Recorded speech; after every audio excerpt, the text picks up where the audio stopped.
15% das mortes que acontecem no mundo poderiam ser evitadas se as pessoas fossem mais ativas. 20 minutos de atividade física vigorosa, ele consegue diminuir a chance de morrer por qualquer doença cardiovascular. Oi, pessoal! Então a gente está aqui hoje, eu e a professora Bruna Barroso, e a gente vai falar sobre um assunto extremamente importante, que é o sedentarismo e as doenças crônicas não transmissíveis. Oi, pessoal, tudo bem? É um prazer estar aqui com vocês. Eu sou a professora Bruna. Vou me apresentar brevemente, então. Eu sou formada em Educação Física, bacharelado pela Universidade Federal do Rio Grande do Sul. Também sou mestre e doutora em Ciência do Movimento Humano, lá dentro da URGS, né, também. Além disso, sou professora universitária, sou pesquisadora, né, e auxilio na coordenação de projetos relacionados com o exercício físico, auxiliando e promovendo a saúde. E aí estou aqui para falar sobre esse assunto, né, que está dentro da nossa área de estudo. E, bom, a Cláudia vai se apresentar um pouquinho também. Bom, pessoal, o meu currículo é bem parecido com o da Bruna, porque a gente já se conhece desde 2013, né? A gente entrou num grupo de pesquisa dentro da URGS juntas, então eu fiz toda a minha graduação, quase toda, dentro do grupo de pesquisa, e depois fiz mestrado, e tô terminando, tô na parte finalzinha do meu doutorado. Também dou aula no ensino superior, especificamente eu falo sobre exercício físico e populações especiais. Eu e a Bruna juntas também, a gente já coordenou e continua coordenando projetos de exercício físico também com pessoas que fazem parte das populações especiais, né, que a gente vai tratar. Então a gente vai falar um pouquinho, né, sobre esse assunto importante. E aí eu vou chamar a Bru, né, para explicar para vocês um pouco sobre o que é esse tema, o que é essas doenças crônicas não transmissíveis que a gente vai falar. Bom, pessoal, então, doenças crônicas não transmissíveis e o sedentarismo, né? Quando a gente fala doença crônica, seria aquela condição que ela leva um período de tempo para se desenvolver e, ao mesmo tempo, ela também pode perdurar por um período de tempo longo, até mesmo uma vida toda, né? E a gente destaca principalmente as doenças cardiometabólicas como doenças crônicas não transmissíveis. E essas doenças, elas acabam se desenvolvendo justamente por um estilo de vida sedentário, né, uma alimentação não saudável. Diversos fatores influenciam para que essas doenças elas se desenvolvam. E claro, também tem, né, o pequeno fator genético que pode contribuir, mas principalmente o estilo de vida. E aí hoje a gente, né, nossa conversa vai ser sobre isso, né, como é que a gente pode auxiliar para que essas doenças elas não se desenvolvam ou que levem mais tempo para se desenvolver e até mesmo auxiliar no manejo dessas doenças, né? E aí por que essas doenças elas acabam atingindo grande parte da população. Essa parte que a Bruna falou sobre que essas doenças geralmente poderiam ser prevenidas é um fator, muito importante, né, Bru? Porque o que acontece se a gente for reparar como que é nosso estilo de vida hoje em dia, né? Não o meu, da Bruna específico, mas da população em geral, assim, dentro e fora da nossa bolha, né, das pessoas com quem a gente convive. Bom, hoje em dia, quanto mais passa o tempo, mais as pessoas acumulam horas de trabalho durante o dia. Principalmente se tu mora numa cidade grande, tu leva um tempo para se deslocar até o teu trabalho. Aí, com pouco tempo fora do trabalho, tu tem pouco tempo para cuidar da tua saúde, né? Então, naquela pressa, é pouco tempo para fazer exercício, a gente faz mais coisas de carro, né? Ou de transporte público, enfim. Também porque as coisas são longe uma da outra, muitas vezes. Resta pouco tempo pra gente preparar a nossa alimentação ou de ter escolhas saudáveis, né? Então, a inatividade física e a má alimentação são dois fatores muito importantes que podem acarretar e que muitas vezes, inclusive, vão acarretar em problemas de saúde extremamente importantes e perigosos para a saúde cardiovascular das pessoas, né? Então, assim, se tu tem um estilo de vida diferente, tu poderia, com muita chance, prevenir esses problemas, né, Bru? Isso. E eu acho que é importante a gente ressaltar, né, a diferença de atividade física, que a gente está falando de inatividade física, né, o tempo que a gente passa sentado, o tempo que a gente fica trabalhando na frente de um computador sem levantar, sem dar uma caminhada, né? E a gente também vai falar um pouquinho do exercício físico, né? Aquele exercício planejado, aquele treinamento planejado, sistemático, orientado. E Cláudia podia falar aí a diferença entre os dois, né, para nós. Muitas vezes a gente confunde, né, sobre o que é inatividade física E o que é sedentarismo e o que é o exercício físico estruturado? Bom, o sedentarismo, pessoal, é qualquer atividade, né, qualquer momento da minha vida em que eu não estou produzindo algum movimento muscular. Por exemplo, se eu estou numa posição sentado, se estou numa posição deitado, né, então eu estou inativo nesse momento. Agora, se eu vou falar em atividade física, é qualquer movimento muscular que vai acarretar em um gasto calórico que é maior ao estado de repouso, que é quando a gente está sentado ou deitado, por exemplo. Aí, quando a gente vai para outra ponta, nós vamos falar em exercício físico, aí é quando tem algo planejado e estruturado a fim de melhorar alguma capacidade física, seja ela força, aptidão cardiorrespiratória, que é ou resistência aeróbica, que a gente chama também, ou equilíbrio, flexibilidade, por aí vai. Então são duas coisas diferentes, né? A atividade física é qualquer atividade que eu posso, por exemplo, tá levando para me deslocar da minha casa para o supermercado, para o trabalho, ou tá limpando a minha casa, fazendo jardinagem, né? Já o exercício físico, ele é algo programado, ele tem um volume, intensidade pré-estabelecido. Então, são duas coisas que se complementam, né, Bru? Isso. E as duas coisas são importantes, né?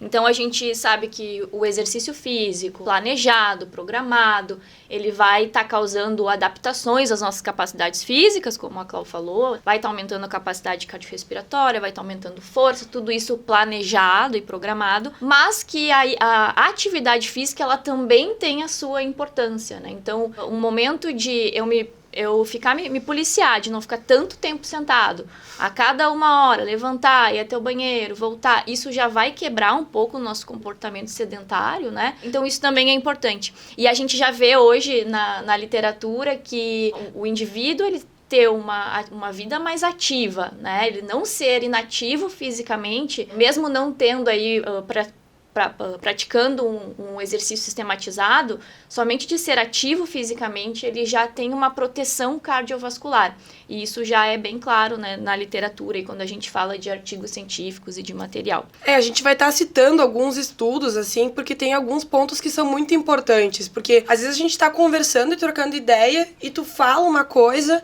como se fosse algo, tipo, importante, mas é algo que tu imagina que aquilo aconteça, né? Já é muito diferente quando tu vai ver uma pesquisa realmente mostrou e tem esse dado aqui super importante que às vezes é absurdamente preocupante, né?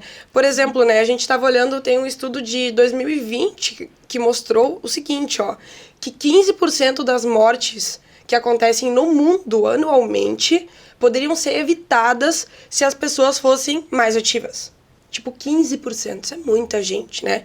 E que, em média, 3.900.000 mortes por ano no mundo também teriam sido evitadas. Sem falar, por exemplo, se a gente vai ver com os gastos em saúde, né? A gente sabe que muito dos gastos de saúde, por exemplo, no Brasil, no SUS, né?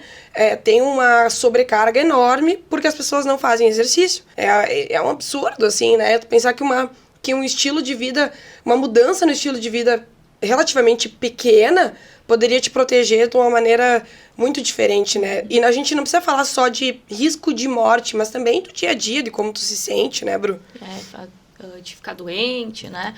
E se a gente for pensar nessa população com doenças crônicas, né, não transmissíveis, se a gente pensar no nosso dia a dia, né, quando a gente fala de doença crônica não transmissível, a gente está falando de hipertensão, né, a gente está falando de diabetes, a gente está falando de dislipidemia, que são pessoas que têm alteração no colesterol, triglicerídeo, né, HDL.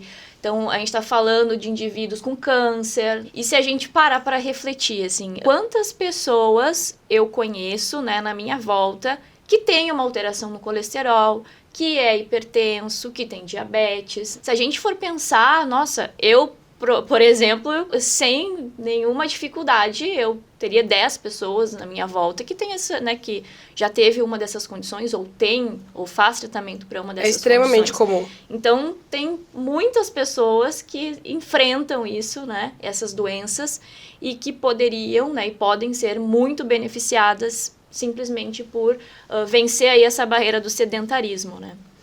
E essas doenças, a gente fala nelas, assim, porque elas são tão perigosas, né? No dia a dia, uma pessoa pode viver com essas doenças e ter uma vida extremamente normal, assim, né?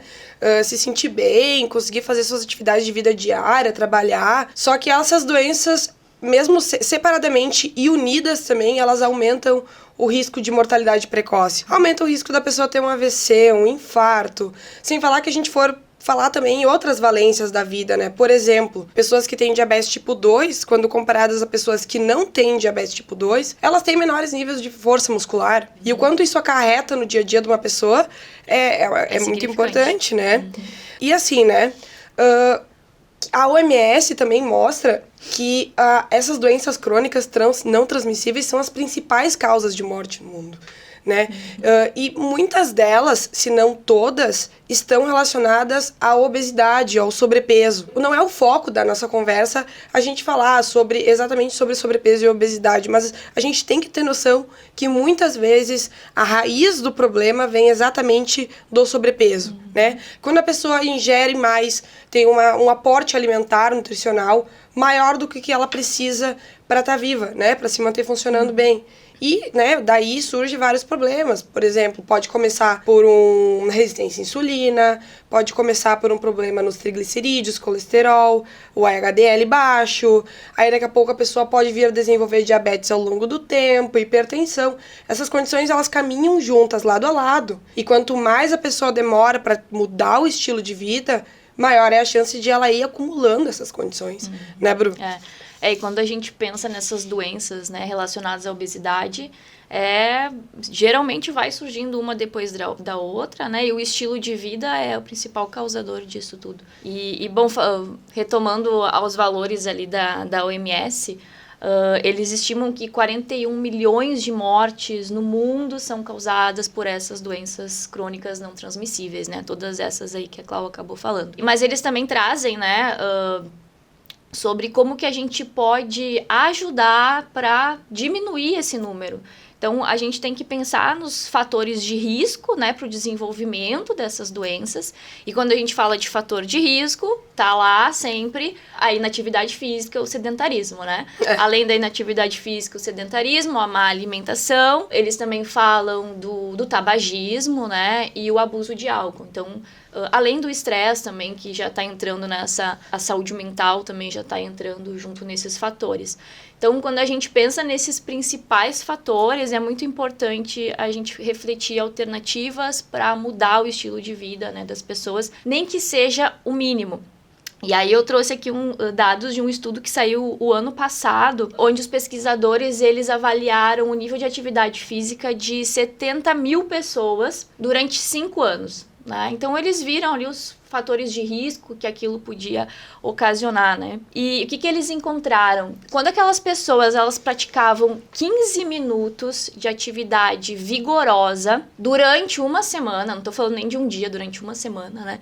Então, apenas 15 minutos naquela semana de uma atividade vigorosa, o que seria o vigorosa? É aquela atividade onde a gente se sente cansado, a gente fica ofegante, né? Difícil, a gente não consegue conversar fazendo aquilo, né? Então, tem algumas atividades aí que são vigorosas, atividade física, né? E apenas com 15 minutos foi associado 16% de menor chance de morrer por qualquer causa e 18% de redução na chance de morrer por câncer. Então, a gente pensa, 18%, mas 18% de 70 mil pessoas, né? Nesse estudo, nesse caso, foi 70 mil pessoas, é muita gente, né? É uma galera. Imagina, é muita gente.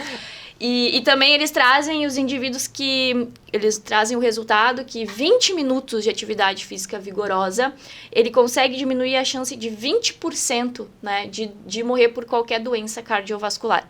Então, 20 minutos na semana, né? Isso não é nem assim, tudo numa vez só. Parcelado ali, fez 5 minutos num dia, 5 no outro, né? E assim, então, dessa forma já mostra que uma pequena alteração no estilo de vida, né? O que é 20 minutos na tua semana? O que é meia hora na tua semana? Já vai te dar uma proteção muito grande, né, para desenvolver essas doenças e também para morrer por qualquer causa, ou câncer, diversas doenças aí. Quando a gente vê esses dados, assim, de 20 minutos e pensar no quão curto é esse período, a gente tem que parar para pensar, né? Nossa, mas no meu dia, na minha semana, quantas horas tem? É uma questão de elencar prioridades, né, pessoal? É uma coisa que eu sempre gosto de abordar, se isso não fosse uma gravação, né? Se a gente estivesse dando aula ou uma palestra, eu sempre gosto de pensar, eu quero quero que vocês respondam mentalmente quem aqui que tá me assistindo treina. Quem faz algum tipo de exercício? Não é o exercício de tu sair para caminhar para ir no mercado e voltar. É quantas pessoas realmente vão numa academia, ou saem de casa, ou tem um lugar em casa, com esse intuito de fazer exercício, né? Daí tu pensa assim, uma galera responde que não, ou pensa que não. Pensei assim, pô, mas 20 minutos, sabe? Tipo, é um tempo pequeno. Existem períodos na vida que sim, por exemplo, que tu tá passando por um período mais difícil, conturbado, seja por problemas pessoais ou por estar sobrecarregado na vida pessoal, no trabalho. Ok, mas que seja um período da vida que tu tá inativo, que não seja a regra. Que não seja, por exemplo, um período que tu começou numa academia e tu começou a treinar e que depois tu parou. Que não seja o contrário, né? Às vezes as pessoas se matriculam na academia, vão ali um mês e depois segue o resto do ano sedentário, né? Tem que ser o contrário ali. Eu fico extremamente chateada com isso de pensar, porque muitas vezes as pessoas não sabem esses benefícios. E vamos sair um pouco agora de risco de morte. Nós falamos, risco de morte, mortalidade, infarto, AVC, sair um pouco disso, cara. Vamos falar dos benefícios no teu dia a dia. A gente tem aluno treinando com a gente nos projetos e tal, que a gente coordena, ou que a gente já fez de pesquisa, que às vezes tu treinar 2 vezes por semana, 30, 40 minutos, eles começam a relatar pra gente, tô sofrendo menos pra subir escada. Consegui. Eu tenho um aluno que vem assim, Cláudia, ontem eu fui no mercado e eu voltei pra casa com 4 sacolas e eu não sofri. Daí eu falei, mas que coisa boa. Daí eu sempre falo pra Bruna, a gente se fala assim nas entrelinhas, né? Valeu o projeto. Já valeu. Teve aquela outra senhora também, agora falando do projeto, que ela fez um ensaio fotográfico. Nunca tinha feito um ensaio fotográfico e ela veio agradecer, porque ela falou assim, vocês estão fazendo eu me sentir bem, a minha autoestima tá muito melhor só de estar indo treinar. E a gente não tá falando aqui de estética, né? Não é alguém que, emagreceu não sei quanto. Não, a pessoa, ela se sente bem. Ela se sente que o corpo tá mais saudável, né? Aumenta, né? Melhora a autoestima. Então, as mudanças, assim, são muito claras. Principalmente quando a gente fala dessa população, né? Que tem uma série aí de malefícios. É uma autopercepção, muitas vezes, de poder. De tipo, por exemplo, eu tô fazendo um exercício, eu começo... Tudo que a gente vai mudar de estilo de vida, por exemplo, tu sair do sedentarismo, tu sofre. É um sofrimento, muitas vezes, tu fazer um exercício. Que seja tu ir pra academia, ou tu ir pro funcional, pro cross, pro pilates, ou tu sair de casa pra dar uma caminhada, uma corrida, sei lá, independente da modalidade. Não é uma coisa, tu tem que sair do teu estado de repouso, tu sofre um pouquinho, é um cansaço, né? Só que... aos poucos, as pessoas vão se sentindo mais capazes de fazer exercício e conseguem, por exemplo, aumentar uma carga, conseguem sofrer menos para uma mesma carga de exercício. Então, é uma autopercepção de poder, tipo, eu posso fazer isso, meu corpo consegue fazer isso. Que legal, eu consigo mudar meu estilo de vida e ter essas mudanças de aumento de força. Teve um aluno nosso que me falou assim, eu cansava de tomar banho antes. Meu Deus, sabe? Imagina. E aí ele disse, agora eu nunca mais cansei. Daí eu falei, nossa, genial, sensacional. Valeu por ter contado isso pra gente, né, Bru? A gente tá falando de indivíduos com diabetes, hipertensão, né? Que consegue colocar na rotina aí, né, o exercício. Sempre quando a gente tem que mudar a rotina é algo que não é muito confortável, né? Independente do que a gente for colocar aí dentro da nossa rotina, e o exercício é assim, né? A gente tem que tentar colocar aí. E aí quando a gente fala dessa população, né, com esse tipo de doença, hoje já é bem claro que o exercício, o treinamento físico, ele entra como tratamento também, né? Então, se a gente for observar as diretrizes mundiais, que é onde a gente vai buscar informação sobre aquela doença, né? Então, onde que a gente busca as informações para trabalhar com hipertensos, por exemplo? Vamos lá nas diretrizes mundiais para ver o que diz, né? E as diretrizes são feitas de evidências. E então, hoje, praticamente todas as diretrizes inclui o treinamento físico, o exercício físico dentro do tratamento. Então, vai estar recebendo um destaque tanto quanto a alimentação, tanto quanto o medicamento, né? Então, Na hipertensão é assim, indivíduos hipertensos vai estar lá nas diretrizes, um capítulo que fala só sobre exercício físico, né, como que a gente pode incluir para melhorar a vida desses indivíduos com essa doença. E a mesma coisa a gente vai encontrar, por exemplo, no tratamento de doenças, inclusive, mais sérias, né? Que é, por exemplo, doença arterial coronariana, aterosclerose, que são a maior causa de morte no mundo, tá? Essa doença específica, né? É a maior causa.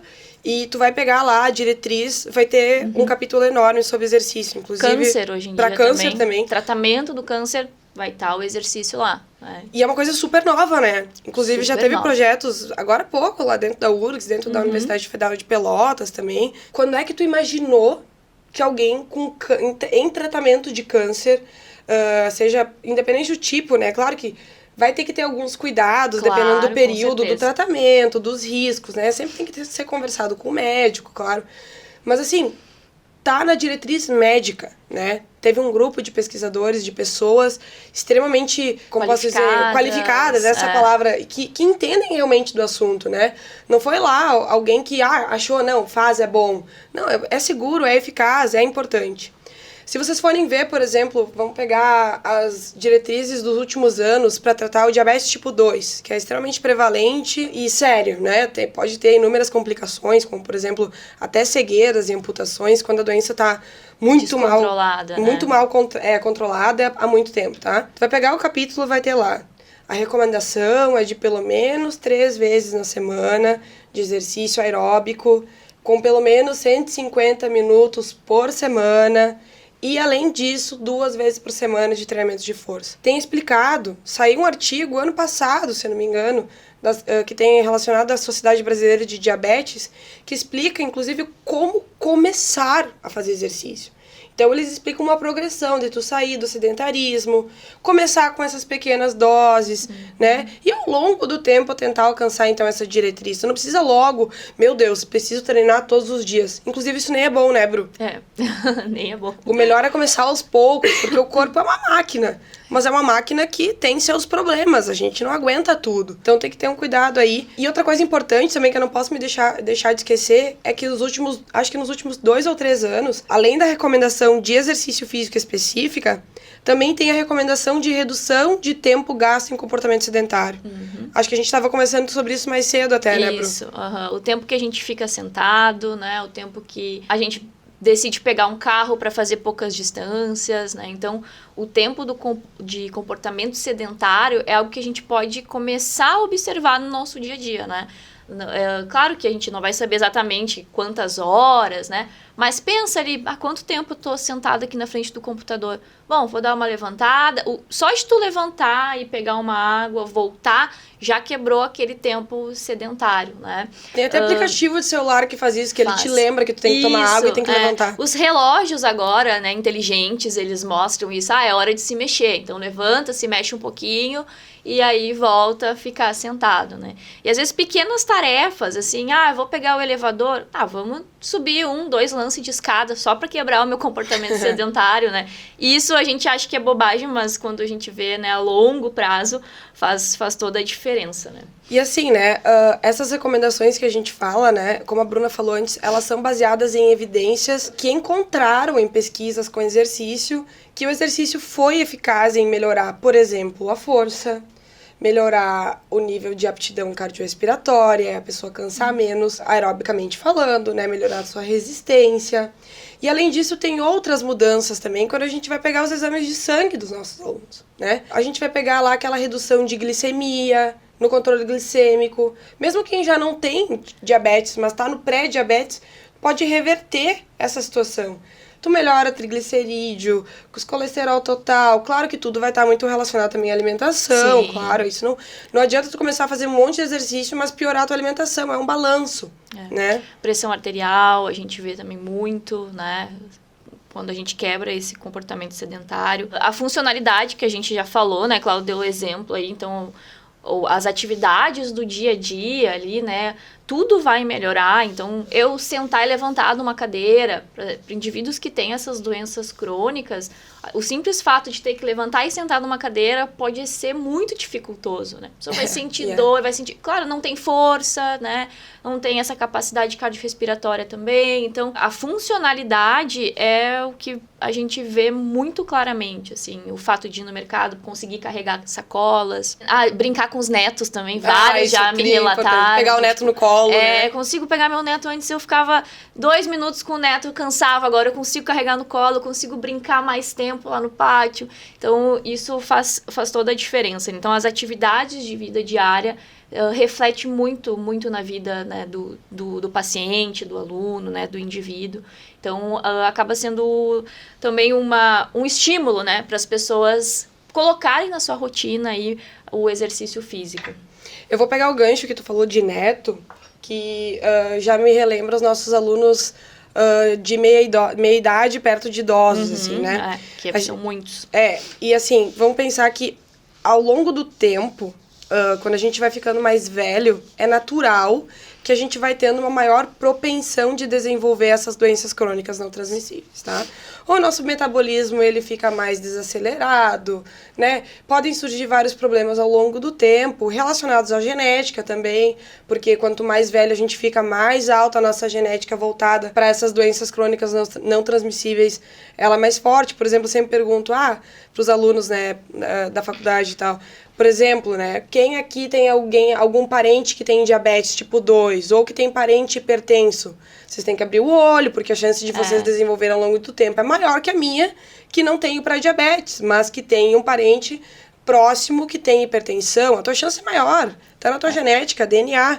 Mas tu pode prevenir, ou daqui a pouco, se tu não consegue prevenir por completo, tu pode postergar, né? Isso, ao longo vai demorar da vida. mais tempo para chegar essa doença, né? E a gente tá vivendo muito mais tempo, né? A gente tem que conferir uma melhor qualidade de vida para nós, para os nossos alunos, né? E assim, em relação ao que tu falou, né, que essa percepção melhor de saúde que a gente tem, isso vai acontecer com o tempo. Eu venci o sedentarismo, né? Eu consegui quebrar aquele patamar de eu tava parado, comecei a treinar, comecei a ter as melhoras. Tu não acha que é isso que faz com que as pessoas continuem treinando ao longo do tempo? Perceber que elas estão melhor? Sim, com certeza. É que vai estimular elas a continuar. Nossa, olha, agora eu consigo ir até o mercado, eu consigo brincar com meu neto, vou continuar indo no meu treino, porque eu não quero ser como eu era antes, né? Então, essa mudança, ela vai fazer com que o indivíduo se engaje mais no treinamento. E aí vem um fato extremamente importante, assim, que é a aderência e o engajamento, né? Então, a gente fazer com que essas pessoas, elas se engajem em um determinado tipo de treinamento, que tenha uma aderência. O que seria essa aderência, né? Seguir treinando a um longo período de tempo. Não adianta a gente treinar, que nem a gente falou antes, ir um mês na academia lá, ou fazer determinado treino, e depois não ir mais, né? Então, a gente até associa ali o treinamento como uma medicação, né? Então, se, por exemplo, eu sou hipertenso e eu começar a tomar meu medicamento para hipertensão e parar, os efeitos do medicamento vão se perder, né? Não vai ter aquele efeito do medicamento ao longo do tempo. E o exercício é a mesma coisa. A gente tem que manter se exercitando, a gente tem que manter o nosso treinamento para que os benefícios também se prolongam e se mantenham, né? Então, da mesma forma que o remédio. A gente tem que encarar essa realidade do exercício como uma ferramenta terapêutica que faz parte do tratamento. As pessoas têm que entender que a medicação que elas tomam não é mais importante do que fazer exercício. É importante, óbvio, tu não vai parar a tua medicação nunca. Só que tu precisa entender que ela é parte do teu tratamento, não é todo o teu tratamento. Que tu precisa fazer exercício, né? Então, tipo, eu falo assim, eu me assusto às vezes de pensar naquelas pessoas que não fazem nada. Não estou falando num tom de julgamento, mas eu penso pra mim assim, meu Deus, como é que tu vive? E a dor nas costas, é a primeira coisa que me vem na cabeça. Se acostuma, assim, né? Ou vai lá e desconta em mais medicamento, né? Fica um ciclo vicioso. E assim, realmente, às vezes a gente pega pessoas que vêm com as listas de medicamento que vêm assim. Meu Deus, é pra dor aqui, é pra dor ali, né? Não, é muito importante, assim, a gente conseguir colocar o exercício junto no tratamento. A gente até fala que é um tripé, né?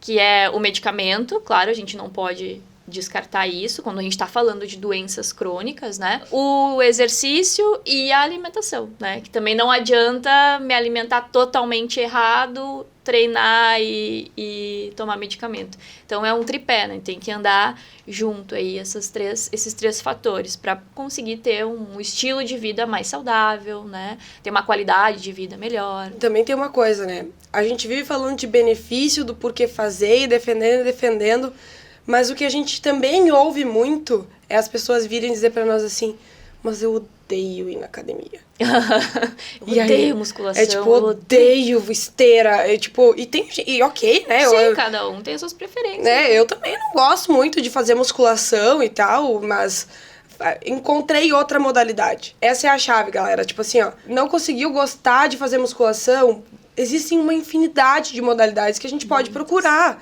né?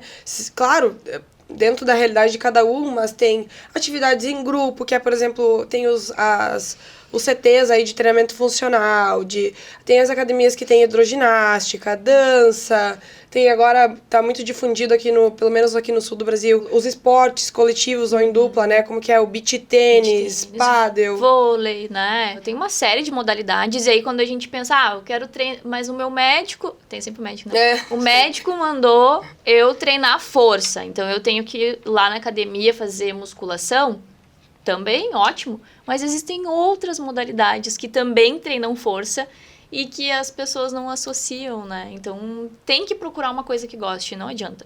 Para colocar no hábito, ou pelo menos que goste mais, né? Porque existe quem não gosta de fazer nada, que odeie menos. Tem gente que não gosta de fazer nada.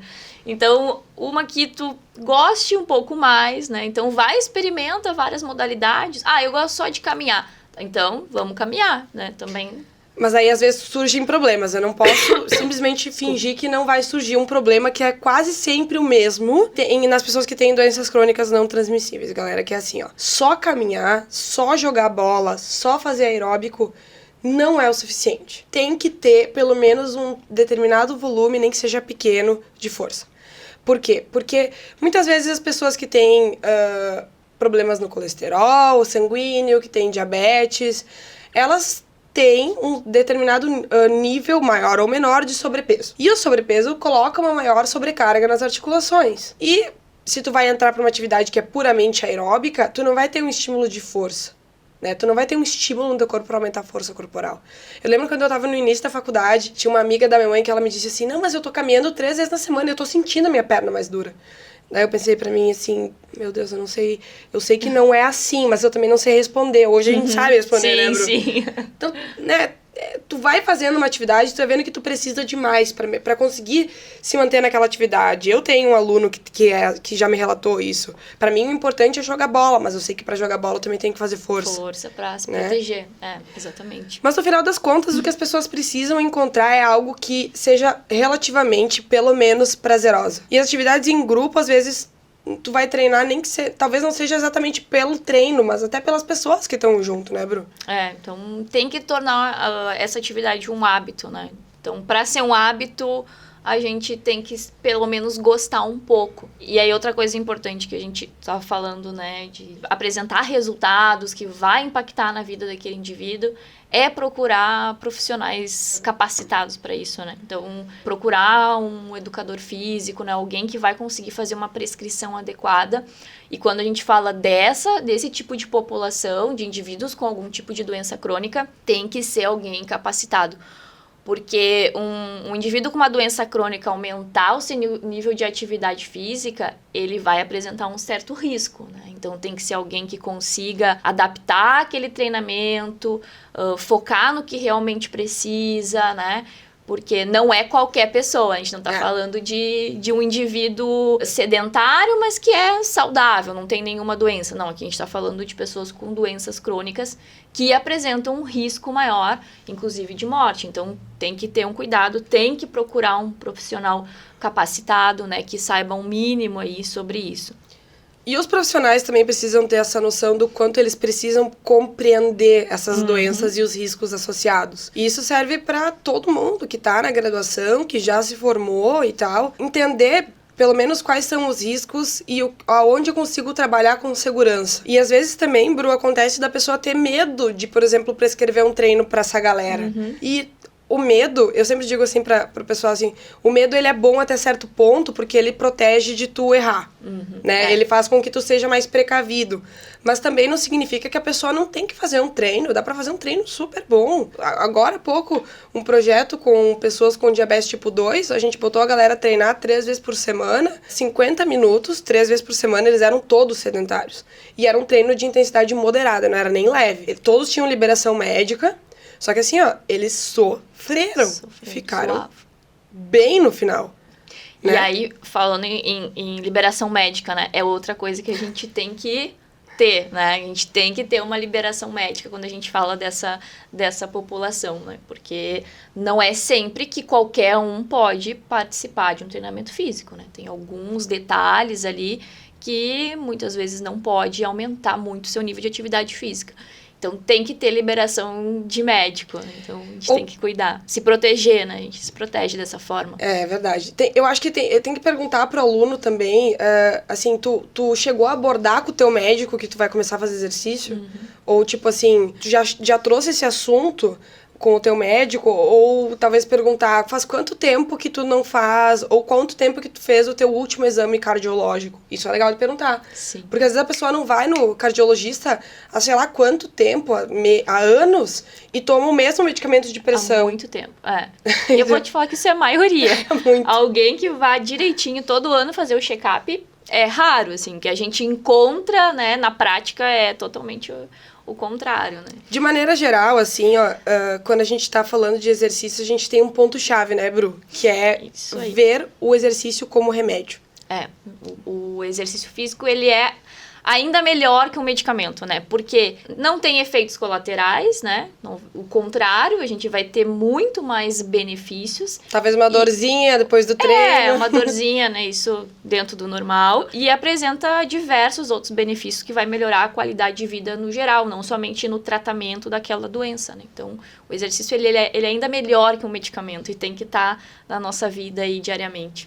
E divagando um pouco, né, assim, já indo para uma reflexão mais profunda, eu que nem sou tão profunda assim, mas o nosso corpo é a nossa casa, a gente vive dentro dele. E as escolhas que a gente vai fazer no dia a dia vão refletir em quanto a gente vai viver em relação a tempo, quantidade e como a gente vai viver em relação à qualidade. Eu quero viver mais tempo, mas eu também quero viver bem. Eu não quero viver incapacitado ou dependendo de outras pessoas para me cuidarem, que é o que acontece muitas vezes com pessoas mais velhas. Claro, existem fatos esporádicos, assim, que teve um acidente e tal, mas estou dizendo de maneira geral, né? Sim. Então, pensar nisso, tipo, que eu tenho que cuidar, eu tenho que dar essa atenção e que vai valer a pena. Eu acho que é isso aí, né? A gente já vai se encaminhando, então, pro final. Assim, eu espero que essa conversa, ela possa ter despertado o interesse das pessoas em até de mudarem aí o seu estilo de vida, ou dos profissionais buscarem mais informações sobre o assunto, né? Então, acho que como mensagem final é trazer com que o exercício físico, né? Atividade física, a pessoa ser mais ativa, ela vai ter uma proteção para não desenvolver as doenças crônicas não transmissíveis, mas que também o exercício, ele é um aliado, né, no tratamento e no manejo dessas doenças, né? Então, vai estar contribuindo sempre para a qualidade de vida, para o bem-estar, tanto para os indivíduos que têm essas doenças crônicas, como na população em geral, trazendo uma proteção. Isso aí, galera. A Bruna já falou exatamente o ponto final que eu queria tocar também. E espero que a gente tenha conseguido ser claro, né, em como é importante vencer essa barreira do sedentarismo e que desperte, né, o interesse aí na galera que está nos ouvindo para procurar mais sobre esse assunto, entender. E para quem é sedentário, que comece a treinar, né, na semana que vem. Hoje mesmo, né? Começa a dar aquela caminhadinha ali, 15 minutinhos, já vai te dar uma boa proteção. Então, pessoal, até a próxima. Obrigado aí por nos ouvirem. Até a próxima conversa. Obrigada. Valeu! Tchau, tchau.